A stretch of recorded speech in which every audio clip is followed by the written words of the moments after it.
تو یہ کوئی کام معمولی نہیں ہے. ان ذالک من عزم الامور، یہ بڑے دل گردے والوں کا کام ہے، اور اس طرح میں بڑی مشکلات آئیں گی، بڑے مصائب تمہیں جھیلنا پڑیں گے، تمہیں بہت ساری پریشانیوں کو جھیلنا پڑے گا.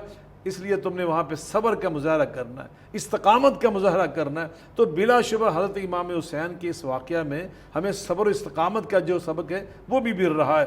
اسی لیے علامہ اقبال رحمۃ اللہ علیہ نے فرمایا تھا نا، سبق پھر پڑھ صداقت کا، عدالت کا، شجاعت کا، لیا جائے گا تجھ سے کام دنیا کی امامت کا. اور چوتھی بات میں یہ عرض کرنا چاہوں گا کہ جس کو انسان حق سمجھے، مسلمان اور مومن کی یہ نشانی ہے.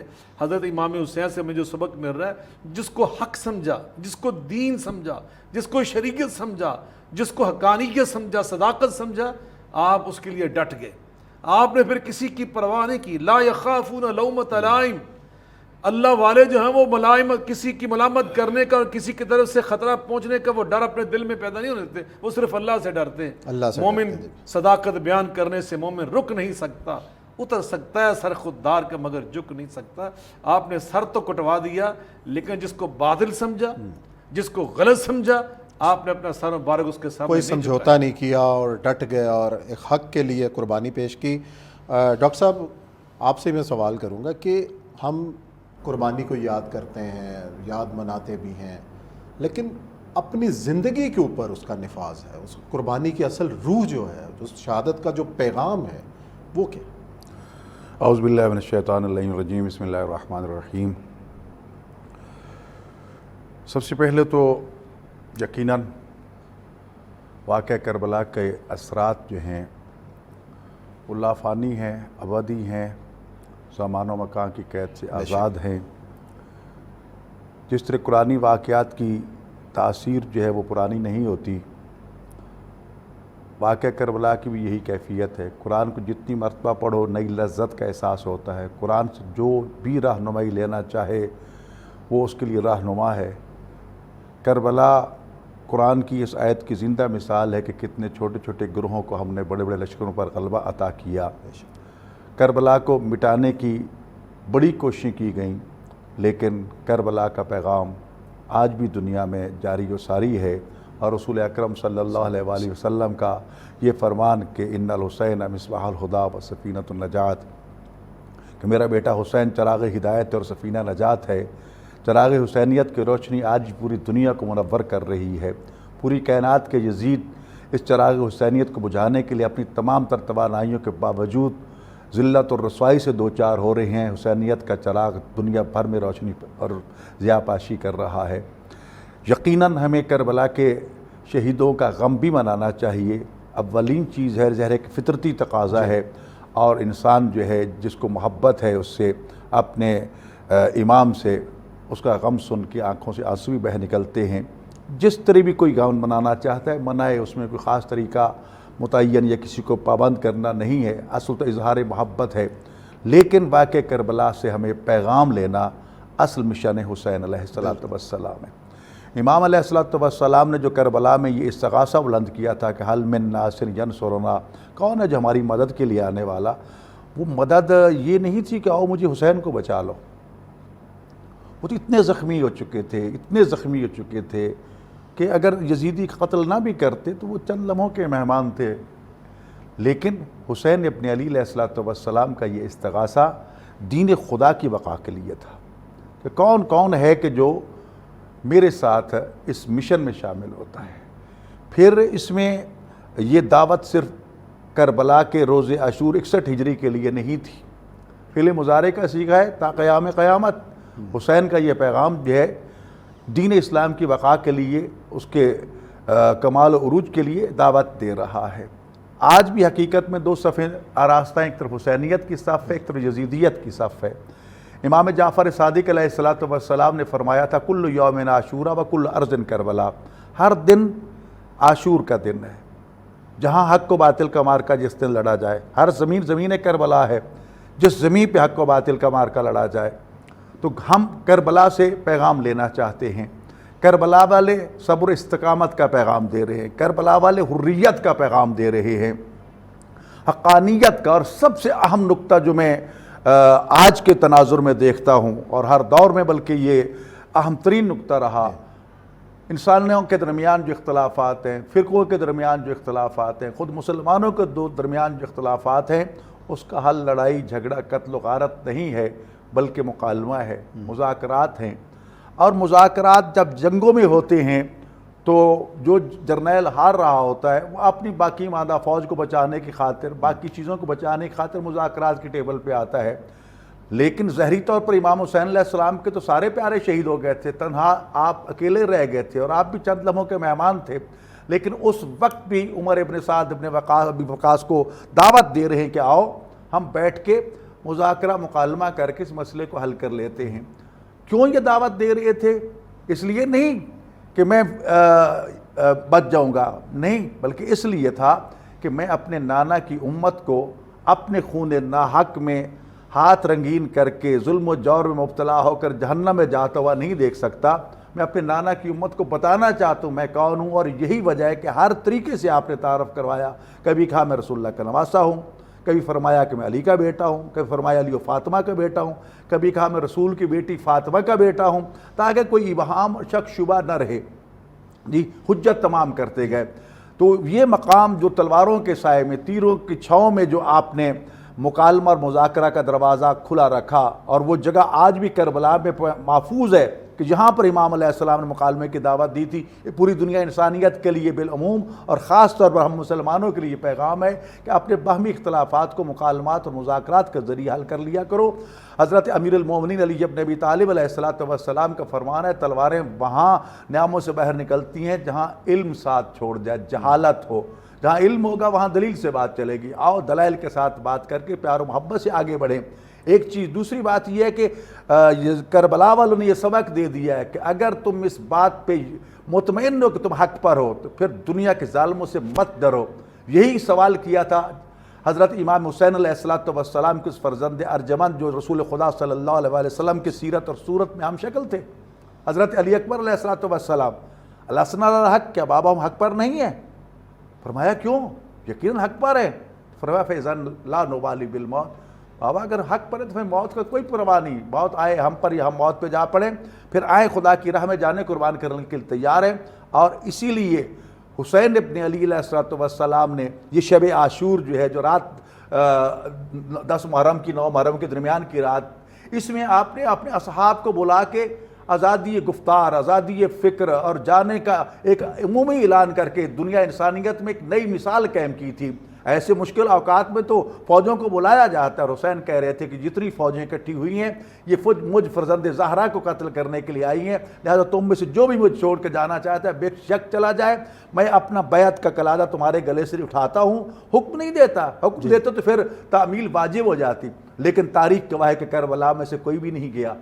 ہر ایک نے اس چیز میں سبقت لینا چاہیے کہ فرزند رسول کے قدموں میں پہلے میں جان قربان کروں، اور یہی وجہ ہے کہ کربلا کے شہداء کی مثال کہیں نہیں ملتی، ان جیسا کوئی بھی نہیں ہے۔ اور پھر یہی وجہ ہے کہ امام مہدی علیہ السلام جو ہیں کربلا کے ان شہیدوں پر، اپنے جد امجد امام حسین علیہ السلام کے اصحاب پر ان الفاظ میں سلام کرتے کہ میرے ماں باپ آپ پر قربان ہوں، کاش میں بھی کربلا میں ہوتا روز عاشور، تو جس طرح آپ شہید ہو کر اس منزل پر فائز ہوئے میں بھی اس پہ فائز ہوتا۔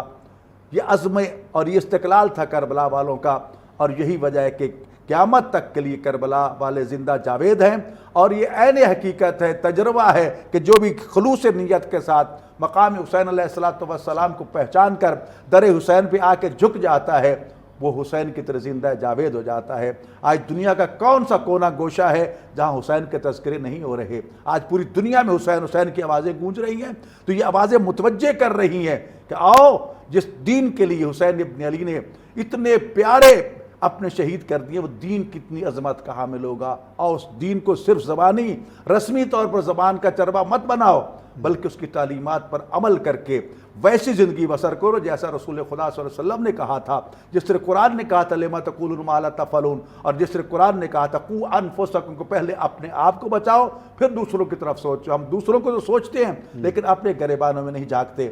آئیں کربلا کے شہیدوں سے، کربلا کے سید الشہداء سے، کربلا کی خواتین سے، کربلا کے بچوں بزرگوں سے سبق سیکھیں۔ ہم میں سے ہر ایک کو یہ پیغام ملے گا کہ وہ ایک دوسرے پر دین کی بقا کے لیے سبقت لیتا ہوا نظر آتا ہے۔ بالکل، آپ صاحب نے بہت زبردست بات کہی۔ اسامہ صاحب، نوجوانوں کا بڑا کردار ہے، اور نوجوان ہی ہیں جو ہمیں آگے بڑھتے ہوئے نظر آتے ہیں. آپ دنیا کے کسی محاذ پر بھی بات کریں تو یہ سارے زمامے کار نوجوانوں کے. کربلا کے اندر بھی نوجوان بچے شہید ہوئے. اس ساری صورتحال کا جو نوجوانوں پر اثر ہے، آج کا نوجوان جو ہے وہ اس سے کیا سبق لے سکتا ہے؟ بسم اللہ الرحمن الرحیم. یقیناً جو پیغام کربلا ہے وہ تو پوری انسانیت کے لیے ہے، چاہے وہ بڑا ہے، بوڑھا ہے، بچہ ہے، خاتون ہے، ہر ایک کے لیے اس میں سبق جو ہے مضمر ہے. سب سے پہلی بات تو یہ ہے کہ نبی کریم صلی اللہ علیہ وسلم کی جو حدیث مبارکہ ہے، آپ نے فرمایا من احب الحسن والحسین فقط احبنی. جو حسن و حسین سے پیار کرتا ہے وہ دراصل مجھ سے پیار کرتا ہے. ومن ابغضہما فقط ابغضنی. جو ان سے بغض رکھتا ہے وہ دراصل رسول اللہ صلی اللہ علیہ وسلم سے بغض رکھتا ہے. اب رسول اللہ صلی اللہ علیہ وسلم کی محبت کا تقاضا یہ ہے کہ اہل بیت اطہار سے محبت کی جائے. اب جب کسی سے انسان محبت کرتا ہے تو امام عبداللہ بن مبارک رحمہ اللہ تعالیٰ فرماتے ہیں لو کان حبک صادقا لأطاعتہ ان المحب لمن یحب مطیع. جب بندہ کسی سے محبت کا دعویٰ کرتا ہے تو اس کا مطیع اور فرمانبردار بھی بنتا ہے، اس کی اداؤں کو اپنانے کی کوشش کرتا ہے. ہم کربلا کے واقعے کو پڑھتے ہیں، یہ حق و باطل کا معرکہ ہے. ہم دیکھتے ہیں کہ حق جو ہے وہ امام حسین علیہ السلام کے ساتھ ہے، آپ کے مقابل جو ہے وہ باطل تھا. اب ہم نے حق سے کیا میسیج لینا ہے، کیا پیغام لینا ہے؟ اس سارے سانحہ کربلا کو اگر پڑھیں تو امام حسین علیہ السلام اور ان کا پورا خاندان جو 72 نفوس قدسیہ نے قربانی دی ہے وہ کس مقصد کے لیے دی ہے؟ آج کے نوجوانوں کو وہاں سے میسیج یہ ملتا ہے کہ اخراج العباد من عبادت العباد الی عبادت رب العباد. بندوں کو بندوں کی غلامی سے نکال کر ایک اللہ کی بندگی اور غلامی میں لا کر کھڑا کر دیا جائے. آج اس دور کے اندر سے ہم گزر رہے ہیں. یقین جانیے یہاں بھی خاص طور پر پیغام کربلا ہمیں یہ مل رہا ہے کہ ہمیں بندوں کی غلامی سے نکالنا ہے. آج جو 5th جنریشن وار کے دور سے ہم گزر رہے ہیں، یہ سوشل میڈیا ایک بہت بڑا ہتھیار بھی ہے جہاں پہ ہمارے لیے سہولتیں لے کے آیا ہے، وہاں پہ بہت سارے چیلنجز کا سامنا بھی لے کر آیا ہے. ہمیں اس چیلنجز کا سامنا کرتے ہوئے بحیثیت امت مسلمہ، کیونکہ امت مسلمہ کے جو ینگ جنریشن جو ہے اس نے سوشل میڈیا پہ بیٹھ کے امت مسلمہ کی جنگ لڑنی ہے. جو افکار جو ہیں میں سمجھتا طاغوت کی اور باطل کی افکار ہمارے اوپر مسلط ہو رہی ہیں ہمارے نوجوانوں کے اوپر، ہمیں نوجوانوں کو اس کا جواب دینا ہے. اور کس طرح جواب دینا ہے؟ ہمیں وہ زبان حسینی میں جواب دینا ہے. جو حسینی کردار ہے وہ ہمیں ادا کرنا ہے. وہ کردار کیا ہے؟ وہ یہ ہے کہ حق کا ساتھ دیا جائے، چاہے اس میں مشکلات ہیں، چاہے اس میں آزمائشیں ہیں. صبر کا دامن جو ہے اس ہاتھ سے اس کو تھامے رکھنا ہے، اور استقامت، بہادری، دلیری، شجاعت جو ہے سب کو دکھانا ہے. اور اس کے ساتھ ساتھ میں کہتا ہوں کہ امام حسین علیہ السلام کے کردار اور بہادری کی بات کرتے تھے شاہ صاحب بھی اور ڈاکٹر صاحب بڑے خوبصورت طریقے سے ایلیبریٹ کیا اس کے اندر. تو آپ دیکھیں جب امام حسین علیہ السلام نے کربلا کی ریت کے اوپر اپنا سر رکھا اور جب آپ کے سر مبارک کو کاٹا گیا اور آپ شہادت کے قریب تھے، رتبہ شہادت فائز ہونے والے تھے، تو وہاں پہ آپ نے جو الفاظ ادا کیے ہیں عثمان صاحب وہ ذرا دیکھیے گا. تو حضرت امام حسین علیہ السلام نے فرمایا رضینا بقضائک یا رب ولا الہ سواک یا رب. ایک انسان کسی منصب پر جاؤ جلال پر ایک بڑی آسانی والی جگہ پر بیٹھ کے یہ بات کہے تو یہ تو بڑی سمجھ آتی کہ اللہ میں تیری تقدیر پر راضی ہونے کا اعلان کرتا ہوں. پیچھے خاندان سارا جو ہے، نوجوان جو ہیں، مرد جو ہیں وہ کٹ چکے ہیں، شہید ہو چکے ہیں، اللہ کی راہ میں کٹ چکے ہیں، اور خواتین خیمے میں اکیلی ہیں اور اپنا آپ اللہ کی بارگاہ میں پیش کر دی. وہاں بندہ یہ کہے اے اللہ میری تیری تقدیر پر راضی ہونے کا اعلان کر دو. کس لیے؟ الہ کلمت اللہ کے لیے، دین کی حفاظت کے لیے، نانا کی دین کی بقا کے لیے، سربلندی کے لیے یہ قربانی دی تھی. اور دیکھیے ایک ہوتا ہے مقام صبر، ایک مقام رضا ہے. مقام صبر سے بڑھ کر جس مقام پہ جا کے مقام رضا پر امام حسین علیہ السلام نے یہ بات کہی ہے نا کہ اے اللہ میں تیری تقدیر پر راضی ہونے کا اعلان کرتا ہوں. یہ کیا میسیج دے رہی ہے؟ میسیج ہمیں یہ مل رہا ہے کہ ہمیں زندگی میں جتنی مرضی آزمائشیں ہیں دین کی سربلندی کی خاطر ان کو جھیلنا ہے. ہم جن حالات سے آج کل گزر رہے ہیں یقیناً یہ فتنوں کا آپ دور اسے کہہ سکتے ہیں، ابھی آزمائشیں ہیں، لیکن ہمیں کیا اپنا کردار ادا نہیں کرنا؟ ہمیں من حیث القوم من حیث الامت یہاں پہ حسینی کردار ادا کرنے کی ضرورت ہے. اور وہ ضرورت کیسے ہم ادا کر سکتے ہیں کہ جو 10 دن ہیں ہم نے ان میں امام حسین علیہ السلام کی سیرت کو، کردار کو پڑھنا ہے اور اس کو سمجھنا ہے، اس کو اپنی ذات پہ امپلیمنٹ کرنا ہے اور لوگوں تک اس کا میسیج جو ہے اس کو عام کرنا ہے. وہ میسیج یہی ہے کہ ہمیں حریت کا پیغام جو ہے اور ہمیں آزادی کا پیغام جو ہے، بے انصافی اور ظلم کو ختم کرنے کا جو نظام ہے اس کے لیے ہمیں اپنا کردار ادا کرنا ہوگا. بہت شکریہ اسامہ صاحب نے بڑی تفصیل سے بیان کیا. یہاں بریک کا وقت ہے، بریک لے رہے ہیں، بریک کے بعد آئیں گے اور سلسلہ جاری رکھیں گے پروگرام کا.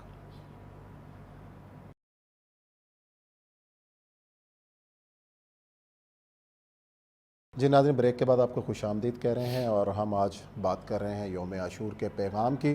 ابھی بریک سے پہلے اسامہ نے ایک بڑا نقطہ اٹھایا کہ جو پیغام کربلا ہے وہ ہے اپنے اوپر بھی نفاذ اور پوری دنیا میں اس پیغام کا نفاذ۔ تو میں بخاری صاحب سے شروع کروں گا۔ بخاری صاحب، کیا بحیثیت قوم ہم نے اس پیغام کو سمجھا؟ ہم آج منتشر نظر آتے ہیں بحیثیت امت، ہم غیروں سے سمجھوتے بھی کرتے ہوئے نظر آ رہے ہیں، ہم اپنے ازلی دشمنوں سے ہاتھ بھی ملاتے ہوئے نظر آ رہے ہیں، لیکن وہ تو سیدھا سیدھا ہم نے اس پیغام کو جو ہے وہ فراموش کر دیا کہ ایک حق کی خاطر ہم ڈٹ جانے والی قوم ہیں۔ لیکن آج ہم دیکھتے ہیں کہ ہم ٹکڑوں میں بٹے ہوئے ہیں، بحیثیت ممالک امت کا کوئی تصور ہمیں کوئی نظر نہیں آتا، بکھری ہوئی قوم ہے۔ تو ہم نے تو کچھ نہیں سیکھا پھر اس پیغام سے۔ بلا شبہ عثمان بھائی، پیغام حسین علیہ السلام جو تھا وہ دراصل پیغام قرآن ہی تھا۔ بالکل، وہ پیغام محمد مصطفیٰ صلی اللہ علیہ وسلم ہی تھا۔ وہ قرآن و حدیث کی تعلیمات کا خلاصہ، نچوڑ اور مغز وہ پیغام حسین ہے۔ اور میں سمجھتا ہوں کہ اس دور میں ابھی جو اسامہ بخاری صاحب نے، پھر پہلے ڈاکٹر صاحب نے جو فکری جنگ اور اعصابی جنگ کی بات کی کہ جس سے ہم گزر رہے ہیں، پھر جنریشن وار، تو اس حوالے سے میں یہ سمجھتا ہوں کہ ہماری الحمدللہ جو دینی قیادت ہے اس نے ابھی کچھ عرصہ پہلے ہی اپنی ذمہ داریوں کو پہچانتے ہوئے حضرت سیدنا امام حسین علیہ السلام کے اس پیغام کی روشنی میں ایک پیغام پاکستان کے نام سے تشکیل دی ہے۔ بالکل، اور اس میں ہم نے یہی بات کی جو بھی آپ نے ارشاد فرمایا اپنے سوال میں کہ بحیثیت امت مسلمہ ہمیں اپنا کردار ادا کرنا ہوگا۔ اور ہم نے کیا کیا ہوا ہے کہ جو مسلمانوں کے مکاتب فکر تھے نا، ان کو ہم نے اپنے رویوں سے، حالانکہ علمی لحاظ سے میں ہمیشہ اس بات کو واضح کرتا رہتا ہوں میڈیا کے اوپر بیٹھ کر کہ مسلمانوں کے اندر جو مکاتب فکر موجود ہیں، یہ امام جعفر صادق کو ماننے والے ہیں، یہ امام ابو حنیفہ رحمۃ اللہ علیہ مجمعین، سب کو اللہ کی رحمت نازل ہوں، ان کو ماننے والے امام مالک، امام شافعی، امام بن حنبل، اور یہ ائمہ محدثین کو ماننے والے اہل سنت ہیں، اہل تشیع ہیں، اہل حدیث ہیں۔ تو یہ اصل میں فرقے نہیں ہیں، یہ فرقے نہیں ہیں بلکہ یہ مکاتب فکر ہیں، یہ مکاتب فرق نہیں تھے۔ فرقہ تب بنتا ہے جب اصول دین سے انحراف کیا جائے۔ حضرت سیدنا امام حسین علیہ السلام نے جو علم بلند کیا تھا وہ اس کے خلاف کیا تھا کہ جب کتاب و سنت کے اصل اصول جو تھے ان سے انحراف کیا جائے، ان کے انحراف کو روکنا یہ بحیثیت امت مسلمہ ہمارے اوپر فرض ہے۔ الحمدللہ آج بھی یہ امت اصول دین پہ مجتمع ہے، اصول دین پہ اکٹھی ہے۔ آج بھی الحمدللہ بیت اللہ کو اپنا قبلہ سمجھتے ہیں، 5 نمازوں کے قائل ہیں، ماہ رمضان کے روزوں کو مانتے ہیں، بیت اللہ میں جا کے حج کرنے کے یہ قائل ہیں، تو گویا شہادتین کے قائل ہیں۔ تو ہم اصول دین پہ آج بھی مجتمع ہیں۔ تو اس لیے ضرورت اس امر کی ہے کہ سیدنا امام حسین علیہ السلام کا جو پیغام ہے اس کو سمجھیں۔ وہ اتحاد امت کا ہے، وہ خدمت انسانیت کا ہے، وہ اللہ کے بندوں کو جوڑنے کا نام ہے، توڑنے کا نام نہیں ہے۔ اور میں سمجھتا ہوں کہ حضرت سیدنا امام حسین علیہ السلام کے بارے میں نبی پاک صلی اللہ علیہ وسلم کی حدیث سنا کر میں اپنا ایمان بھی تازہ کرنا چاہتا ہوں، ناظرین کرام تک بھی وہ حدیث پاک پہنچانا چاہتا ہوں۔ نبی پاک علیہ السلام نے غزوہ آپ نے حجۃ الوداع سے واپسی کے موقع پر غدیر خم پہ کھڑے ہو کر ایک بڑا تاریخی خطبہ، آپ کے تو ہر خطبہ ہی تاریخی ہے لیکن خاص طور پہ اس موقع پہ آپ نے بڑا ایک خطبہ دیا، وہ غدیر خم کے خطبے سے معروف ہے، صحیح حدیث کے اندر مروی ہے۔ آپ نے فرمایا، میری امت، میں تم میں ہدایت کے 2 سرچشمے چھوڑ کے جا رہا ہوں، تم نے اگر ان دونوں مائیں تمسک تم بہما، اگر دونوں سے اپنا تعلق جوڑے رکھا، لن تزلو، تم کبھی نہیں بھٹکو گے۔ فرمایا اولہما کتاب اللہ، ایک میں اللہ کتاب تمہیں دے کے جا رہا ہوں، فی الہدا والنور، اس میں ہدایت ہے، اللہ کا نور ہے۔ آگے جا کے فرمایا جو دوسرا میں تمہیں سرچشمہ ہدایت دے کے جا رہا ہوں وہ اپنے اہل بیت دے کے جا رہا ہوں۔ ایک حدیث کے الفاظ میں اطرت، اپنی اطرت دے کے جا رہا ہوں۔ حضرت نواب صدیق الحسن خان رحمۃ اللہ علیہ فرماتے اطرت مصطفیٰ میں حضرت امام حسین شامل ہیں۔ وہ فرماتے امام حسین اطرت مصطفیٰ ہیں۔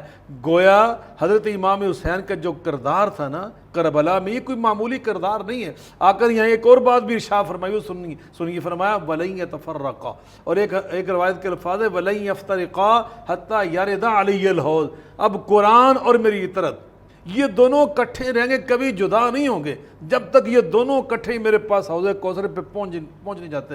میرا ایمان اور عقیدہ بحیثیت مسلمان جیسے ساری امت کا عقیدہ ہے وہ یہ ہے کہ جب مدینے میں تھے نا امام حسین، تو امام حسین اور قرآن کٹھے تھے۔ آپ وہاں سے چل کر مکہ میں پہنچے، امام حسین اور قرآن کٹھے تھے۔ وہاں سے آپ چل کر کربلا تک آئے، امام حسین اور قرآن کٹھے تھے۔ کربلا میں قرآن امام حسین کے ساتھ ہے، امام حسین قرآن کے ساتھ ہیں۔ میرے آقا نے کیا فرمایا، ان الحسن والحسین سید شباب اہل الجنہ۔ نبی پاک فرماتے ہیں میرا بیٹا امام حسین یہ صرف جنتی نہیں ہے بلکہ فرمایا جنتیوں کا سردار ہے، یہ جنتی نوجوانوں کا سردار بن کر، امام حسن جنتی نوجوانوں کے سردار بن کے جنت میں جائیں گے۔ تو جب نبی پاک نے یہ فرمایا کہ جو کربلا میں پرچم تھا کہ میرا نواسا کھڑا ہے، یہ صرف جنتی نہیں ہے، جو اس کے ساتھ چلے گا یہ اسے اپنے ساتھ اپنی سرداری میں ساتھ لے کے جنت میں جائے گا۔ تو آج بحیثیت امت مسلمہ ہمارا یہ فرض ہے کہ ہم اپنے دلوں میں یہ جذبہ پیدا کریں کہ اگر آج امام حسین دنیا میں تشریف فرما ہوتے تو اللہ کی قسم ہم ان کی فوج میں شامل ہوتے، ہم ان کے سپاہی بننا اپنے لیے سعادت اور شرف سمجھتے۔ آج بھی ہمارے دلوں میں ان کی محبت، آج ہمارے دلوں میں ان سے پیار، یہ ہمارا ایمان ہے۔ یہ رسول اللہ صلی اللہ علیہ وسلم نے فرمایا، آقا فرماتے ہیں احب اللہ لما یغزوکم من نعمی وحبونی لحب اللہ وحب اہل بیتی لحبی۔ فرمایا جو تمہارے پاس نعمتیں سب اللہ نے تمہیں عطا کی، ان کا تقاضا یہ ہے کہ اللہ سے محبت کرو، اور اللہ کی محبت کے بے شمار تقاضوں میں سب سے بڑا تقاضا یہ کہ میرے ساتھ محبت کرو۔ پھر فرمایا میرے آقا نے جو پورے خطبے کا نچوڑ تھا، فرمایا میری محبت کے بہت سارے تقاضے ہیں لیکن ان میں سب سے بڑا تقاضا یہ ہے میرے اہل بیت سے، میرے حسن حسین سے محبت کرو۔ تو بحیثیت نواسہ رسول یہ ان کا حق ہے، بحیثیت سید شباب اہل جنہ یہ ان کا استحقاق ہے کہ ہم مسلمان ان کے ساتھ دل کی گہرائیوں سچی محبت کریں۔ اس معاملے میں کوئی دوسری رائے نہیں ہونی چاہیے، کوئی اس میں ابہام نہیں ہونا چاہیے۔ تو یقیناً اگر ہم اس بات پہ اکٹھے ہو جائیں آج بھی، تو یہ وہ نقطہ ہے کہ جس پہ پوری قوم اکٹھی ہو سکتی ہے، پوری امت مجتمع ہو سکتی ہے۔ اور ہم نے الحمدللہ پیغام پاکستان میں عثمان بھائی اسی کو ہم نے اساس بنایا، اسی کو ہم نے بنیاد بنایا، اور پوری امت کو اکٹھا کرنے کا ہم نے سبق دے دیا۔ بہت زبردست بات آپ نے کی ڈاکٹر صاحب۔ اسی سلسلے کو آپ آگے بڑھائیں، جس طریقے سے آپ صاحب نے یہ کہا کہ ہم بحیثیت امت جو ہے کچھ غلطیاں ہیں ہماری، وہ اتحاد نہیں ہے، ہم دلیل کی بات نہیں سنتے، کس طریقے سے مجتمع کیا جا سکتا ہے ان چیزوں کو؟ میں بڑے واضح الفاظ میں کہنا چاہتا ہوں کہ امام حسین علیہ الصلوۃ والسلام وہ عظیم شخصیت ہیں کہ جس پہ صرف مسلمان نہیں پوری انسانیت اکٹھی ہو سکتی اور اکٹھی نظر آتی ہے۔ بڑی عظمت ہے مسجد الحرام کی، حرم خدا کی، لیکن مشرکین کا داخلہ منع ہے۔ حرم نبی صلی اللہ علیہ وسلم یقیناً اس کی عظمتوں کا کوئی مقابلہ نہیں ہے، غیر مسلموں کا داخلہ بند ہے وہاں، لیکن حرم امام حسین علیہ السلام کا دروازہ ہر ایک کے لیے ہر وقت کھلا ہے۔ مسلمان آئے تو حسین ان کو خوش آمدید کہتے ہیں، کافر آئے، یہودی آئے، مشرک آئے، ایون جو خدا کو نہیں مانتے امام حسین کے دروازے پہ ہمیں نظر آتے ہیں۔ آج ہی میں ایک کلپ دیکھ رہا تھا کہ کل عاشور کے دن جو یہ گزر رہا ہے، اس میں یہ ہے کہ پورے عشرے کے دوران عیسائی پادریوں کے کئی گروپ جو ہے وہ وہاب قلبی کی نسبت سے کربلا میں پہنچے ہیں کہ وہاب قلبی جو ہے وہ عیسائی تھا، اگرچہ بعد میں وہ امام حسین علیہ السلام کی خدمت میں پہنچ کے مسلمان ہو گیا تھا، لیکن اسے قربانی پیش کی۔ تو یہ آج جو دنیا کے مختلف فرقے، مختلف ادیان کے لوگ کربلا میں ہمیں ایک جگہ نظر آ رہے ہیں، یہ اس بات کی عملی صورت ہمارے سامنے ہے کہ امام حسین علیہ السلام صرف محسن اسلام نہیں، مسلمانوں کے محسن نہیں بلکہ محسن انسانیت ہے۔ اور جیسا پہلے میں نے عرض کیا کہ دنیا بھر میں جو بھی آزادی چاہتا ہے، آزادی کے علمبرداروں کی تاریخ اٹھا کے دیکھ لو، وہ اس بات کا برملا اعتراف کرتے ہیں کہ اگر ہمیں درس حریت کہیں سے ملا ہے تو کربلا سے۔ یہ کل کی بات ہے نیلسن منڈیلے کی، اپنی قوم کو کس طرح نجات دلائی۔ وہ کہتا ہے کہ میں نے رات بھر سوچا کہ صبح میں ہتھیار پھینک دوں گا اور شکست تسلیم کر لوں گا، سرنگوں ہو جاؤں گا، لیکن رات بھر سوچتا اور میرے سامنے جب صبح کربلا کا پیغام آتا، کربلا والے آتے تو پھر میں پیچھے ہٹ جاتا۔ کہا کہ میں نے اگر یہ آزادی حاصل کی ہے تو امام حسین علیہ السلام اور کربلا والوں کی تعلیمات اور عمل کو سامنے رکھ کے۔ یہ گاندھی غیر مشرک تھا لیکن اس کی تاریخ پڑھ کے دیکھ لو، وہ بھی کہتا ہے کہ میں نے اگر آزادی کا یہ مقصد اور یہ سارا کچھ حاصل کیا تو کربلا والوں کی وجہ سے۔ دنیا کے بڑے بڑے مشاہیر کے آپ کو یہی تاثرات ملیں گے کہ ہمارے لیے اگر کوئی آئیڈیل ہے آزادی کے حوالے سے تو امام حسین علیہ السلام ہے، اور امام حسین علیہ السلام نے بھی یزیدی فوج کو یہی کہا تھا کہ اگر تم کسی دین، مذہب، مسلک کو نہیں مانتے تو اللہ نے تمہیں آزاد پیدا کیا ہے، تو تم بھی آزاد ہو کر سوچو کسی کی غلامی کا مت سوچو اور یہ سوچو کہ تم نے کل کس کو جواب دینا ہے۔ آج بھی اس وقت ہماری حالت جو ہے ہم غلام بنے ہوئے ہیں مشرق و مغرب کی استعماری طاقتوں کے۔ ہم کہتے تو ہیں کہ ہم حسینی ہیں اور آج بڑے بڑے پیغامات بھی سربراہوں کے آئے اور آ رہے ہیں اور آتے رہیں گے، لیکن صورتحال یہ ہے کہ یہ صرف لفظ کی جنگ ہے۔ اگر دل میں واقعاً پیغام حسینیت اور اس کا درد اور احساس ہوتا تو ہمیں باطل کے سامنے جھکنا تو دور کی بات، تصور کرنا بھی نہ یہ گناہ سمجھتے۔ آج بھی صورتحال یہ جس طرح حافظ صاحب نے فرمایا کہ ہمیں جوڑنے کی ضرورت ہے۔ کربلا میں ہمیں پوری انسانیت کی نمائندگی نظر آتی ہے۔ اگر من حوصل انسان دیکھا جائے تو وہاں پر عرب موجود ہے، وہاں پر فارس موجود ہے، وہاں پر ترک موجود ہے، وہاں پر حبشی موجود ہیں، وہاں پر عورتیں موجود ہیں، وہاں پر پھر مرد موجود ہیں، پھر مائیں موجود ہیں، بیٹیاں موجود ہیں، بیویاں موجود ہیں، خالائیں، پھپھیاں، تمام مقدس رشتے بھی کربلا میں موجود ہیں، بھائی بھتیجے بھانجے اور تمام اقوام عالم بھی موجود ہیں۔ گویا کہ یہ ساری انسانیت کا نمائندہ اجتماع تھا کربلا میں، جس نے قربانی دے کے یہ بتا دیا کہ اسلام کی خاطر سب کچھ قربان کیا جا سکتا ہے۔ یہاں تک کہ امام حسین علیہ السلام کا یہ فرمان جس کا خلاصہ بیان کیا گیا کہ ان کا دین محمد لم یستقم الا بقتلی فیا سیف خزینی، کہ اگر دین محمد مجھ حسین کے قتل کے بغیر نہیں بچ سکتا نا تو آؤ تلواروں مجھے ٹکڑے ٹکڑے کر دو، لیکن میں اپنے نانا کے دین کو ٹکڑے ہوتا نہیں دیکھ سکتا، میں اپنے نانا کی امت کو ٹکڑے ہوتا نہیں دیکھ سکتا۔ یہی وجہ ہے کہ آخر تک یہ کوشش رہی کہ کسی طرح یہ قتل و غارت ٹل جائے، اور امام حسین علیہ السلام نے آخر دم تک کوشش کی کہ جنگ نہ ہونے پائے، لیکن عمر ابن سعد بن وقاص نے سب سے پہلا تیر چلا کے پوری فوج اشقیاء کو مخاطب کر کے گواہ رہنا کہ پہلا تیر میں چلا رہا ہوں۔ لیکن یاد رکھیے یزید کتنا زندہ رہا، کتنے دن اس نے حکومت کی۔ ظلم کا انجام جو ہے وہ برا ہوتا ہے، ہمیں اس سے سبق سیکھنا چاہیے۔ ہمیں ظالموں کے ساتھ نہیں دے کون للظالم خصما للمظلوم اونا، مولا علیہ السلام نے فرمایا تھا ہمیشہ ظالموں کا دشمن رہنا اور مظلوموں کا مددگار رہنا۔ کربلا والے ہمیں مظلوموں کو ساتھ دینے کا پیغام دیتے ہیں، مکالمات کے ذریعے اپنے مسائل کو حل کرنے کا ساتھ دیتے ہیں۔ قلت اور کثرت ان کی نظروں میں کوئی حیثیت نہیں، حق ان کی نظروں میں حیثیت ہے۔ اگر حق پر ہو تو پھر چند لوگ بھی ہو تو پھر ڈٹ جاؤ، اور پھر اعلاء کلمت الحق اور استحکام دین کی خاطر۔ نماز دین کا ستون ہے، حق و باطل کی پہچان ہے۔ اس طرح کربلا والوں نے اس کو قائم کر کے دکھایا۔ بھوکے پیاسے 3 دن کے تیمم کر کے کربلا کی زمین میں عاشور کی نماز جب زوال کا وقت ہوا تو ابو ثمامہ سیفداوی مولا امام حسین علیہ السلام کے صحابی تھے، اس وقت کہتے ہیں کہ مولا نماز ظہر کا اول وقت ہوا چاہتا ہے، جی چاہتا ہے کہ آخری نماز آپ کی ابتدا میں ادا کی جائے۔ کہ امام کو نماز یاد نہیں تھی؟ فرمایا اے سیفداوی تو نے مجھے نماز یاد دلائی ہے، اللہ تجھے جعلک اللہ من المصلین، نمازیوں میں سے معشور فرمائے۔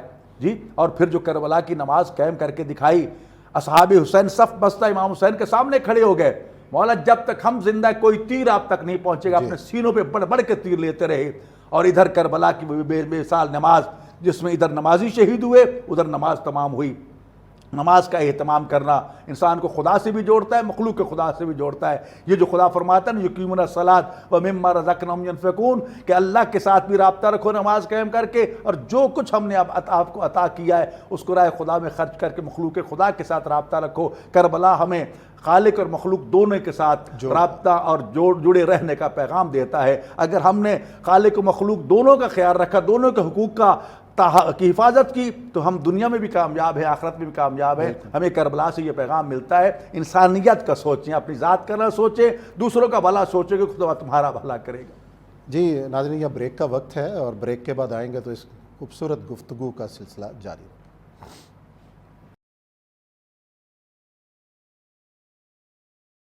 جی ناظرین، بریک کے بعد دوبارہ ہم پروگرام میں آپ کو خوش آمدید کہتے ہیں۔ زبردست بات کی ڈاکٹر صاحب نے۔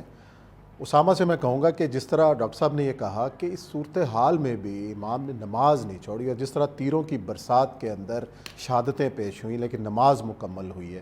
آج ہم اپنا رویہ دیکھتے ہیں کہ ہم نمازوں سے دور ہیں، دین کو عملی صورت میں اپنے اوپر نافذ نہیں کرتے، اس کی کیا وجہ ہے جو اسامہ؟ دیکھیے عثمان صاحب، بڑا اہم سوال آپ کا، بڑا خوبصورت ہے کہ ہم بات کرتے ہیں پیغام کربلا کی، پیغام امام حسین کی۔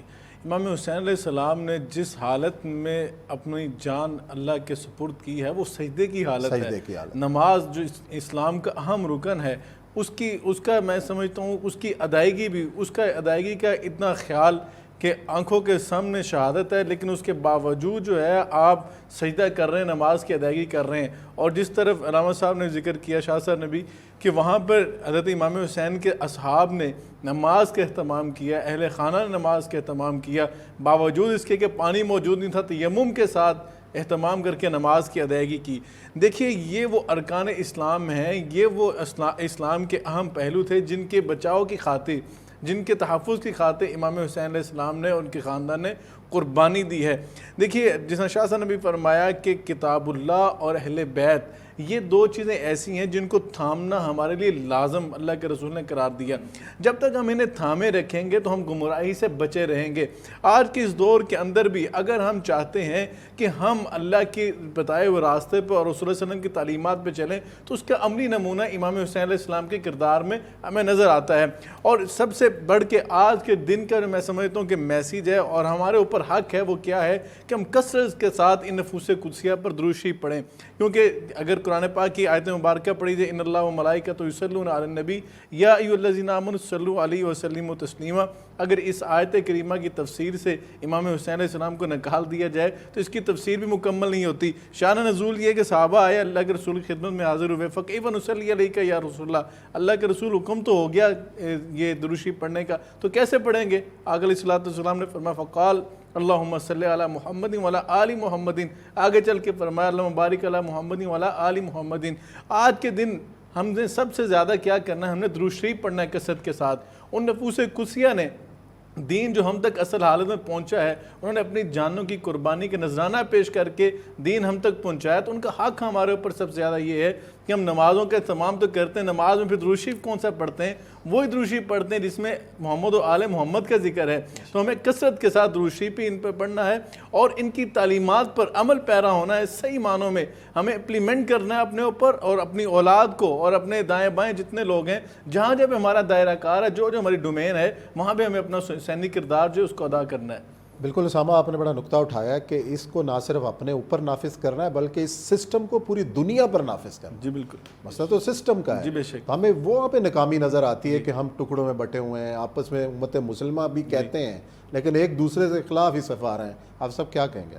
بلا شبہ میں سمجھتا ہوں کہ ہمیں سیدنا امام حسین علیہ السلام کا جو کردار اور آپ کی سیرت مبارکہ اور خاص طور پر کربلا میں آپ کا موقف، آپ کا ہدف اور آپ کی منزل اور آپ کا جو مقصد بہت اعلیٰ اور پاکیزہ اور عرفہ، اس کو سمجھنا ہے اور اس کے حصول کے لیے جو آپ کا طرز عمل ہے، آپ کا جو اسلوب مبارک ہے، اس کو بھی ہم نے پہچاننا ہے اور اس کو ہم نے اپنانے کی کوشش بھی کر رہی ہیں. اور یہی محبت ہے یہ طریق عاشق کی.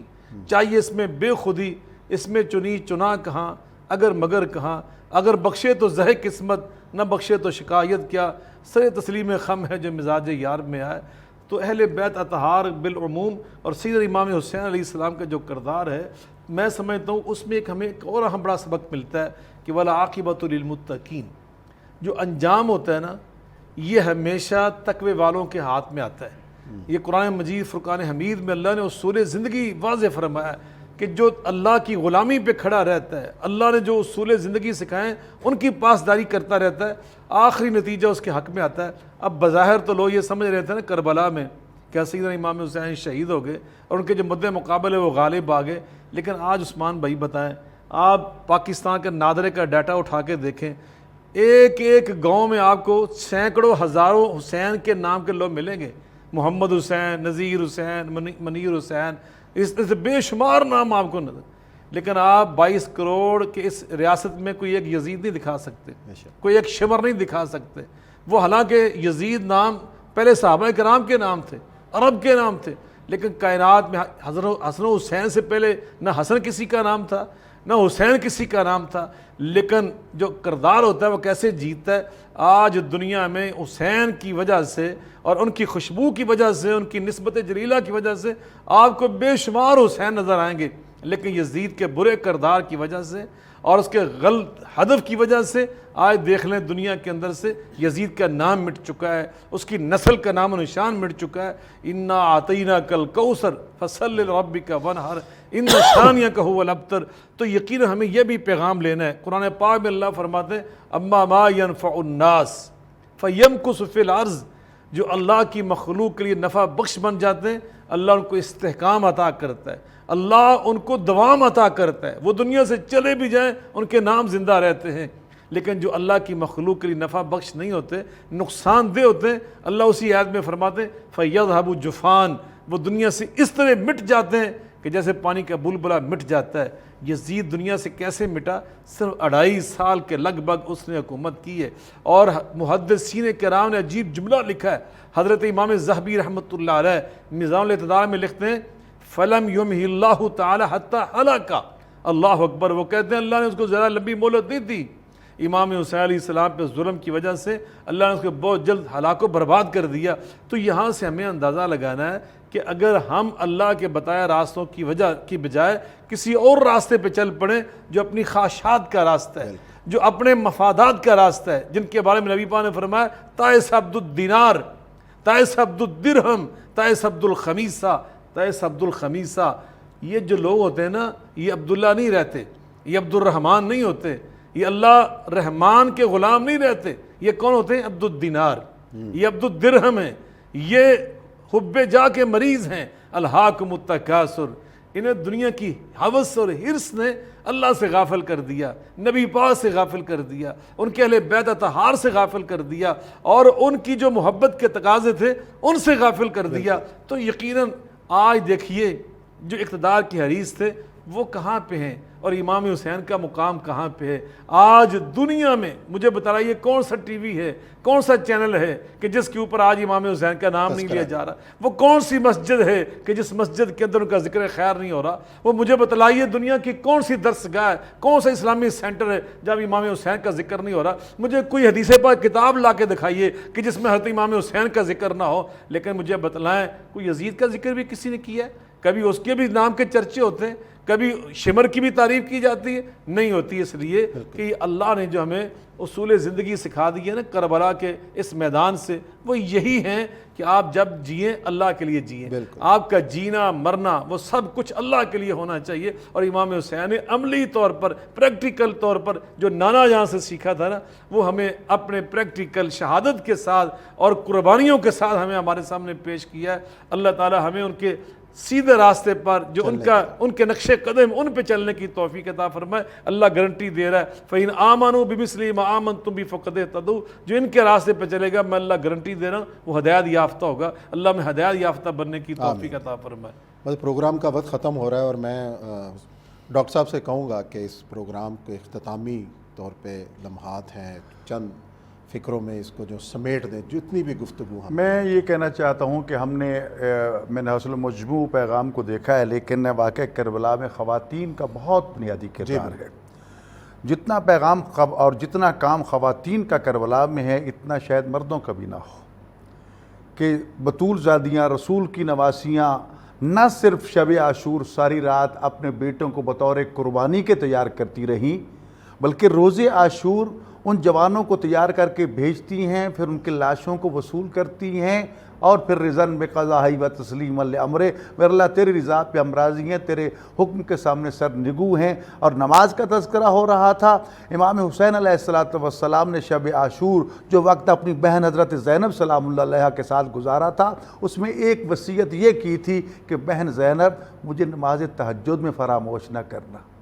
سنت نماز ہے، نہ پڑھی جائے تو انسان مجرم نہیں ہوتا، لیکن کتنی نماز کا اہتمام کرنے والی خاتون تھی کہ امام کہہ رہے ہیں کہ مجھے نماز تہجد میں یاد رکھنا، اور یہ بھی جانتے تھے کہ یہ میری بہنیں سر ننگے بے پلان اونٹوں پر رسن بستہ قید میں رہیں گی، لیکن یہ بھی یقین تھا کہ اس کے باوجود بھی یہ علی بطول کی بیٹیاں نماز ترک نہیں کریں گی۔ کربلا میں سب سے زیادہ دکھ کا جو اظہار کیا جناب زینب سلام اللہ علیہ نے، وہ شام غریبہ کو جب نوک نیزہ کے ساتھ شمر ملعون نے جناب زینب کے سر سے چادر چھینی تھی، اور اس وقت کربلا سے نجف کی رخ پھیر کے رو کے کہا تھا وَأَبَتَا وَحِجَابَا، بابا تیری بیٹی کا سر سے چادر اتر جانا زینب کے لیے بہت بڑی مصیبت ہے۔ اور یہی وجہ ہمیں شرم سے خدا مرد کی قسم ڈوبنا چاہیے کہ جب ہمیں یہی مسیحی برادری کے لوگ تانے دیتے ہیں، تم کیسے مسلمان ہو کہ تم نے رسول اللہ کی بیٹیوں کی چادریں چھین لی تھیں، اور کوفہ سے شام تک ہم عیسائی جو ہے رسول کی بیٹیوں کو چادریں پیش کرتے رہے۔ اور تاریخی حقیقت ہے، تلخ اپنی جگہ پر ہے جی، کہ ہم نے کیا سلوک کیا. تو میں اپنی ماؤں بہنوں بیٹیوں سے یہ کہوں گا، آج اگر تمہارے سر پہ چادر موجود ہے اور تم اپنے آپ کو کنیزہ نے زہرا سلام اللہ علیہ کنیزہ نے زینب کہلاتی ہو تو حجاب کا خیال رکھو. بے شک. حجاب جو ہے یہ کربلا والوں کا پیغام، اور یزیدیت کے منہ پہ سب سے بڑا تماچا حجاب ہے، کیونکہ یزید نے تو ان مقدس رشتوں کو پامال کر دیا تھا، حلال کو حرام میں، حرام کو حلال میں بدل دیا تھا. آج اگر یہ مقدس رشتے موجود ہیں تو حسین اور زینب و کلثوم کی خطبات اور قربانیوں کا نتیجہ ہے. ہمیں کربلا کی خواتین کو مشعل راہ بنانا چاہیے، مردوں کے لیے بھی عورتوں کے لیے بھی، کہ کس طرح صبر و تحمل سے قید و بند گزاری، لیکن ایک بھی حرف شکایت زبان پہ نہیں لایا. جب یزید نے تانا دے کے کہا نا کہ زینب دیکھا کتنا تمہارے ساتھ سلوک ہوا، کیا کیا خدا نے، تو اللہ اکبر، بی بی نے کہا تھا بہت ہی خوبصورت، کیونکہ ہم اللہ کی رضا کے لیے ہیں، اور ہاتھ اٹھا کے دعا کی تھی میرا اللہ ہماری اس معمولی سی قربانی کو اپنے دین کی خاطر قبول کر لے. تو یہ دین کی قربانی، دین کے لیے قربانی تھی.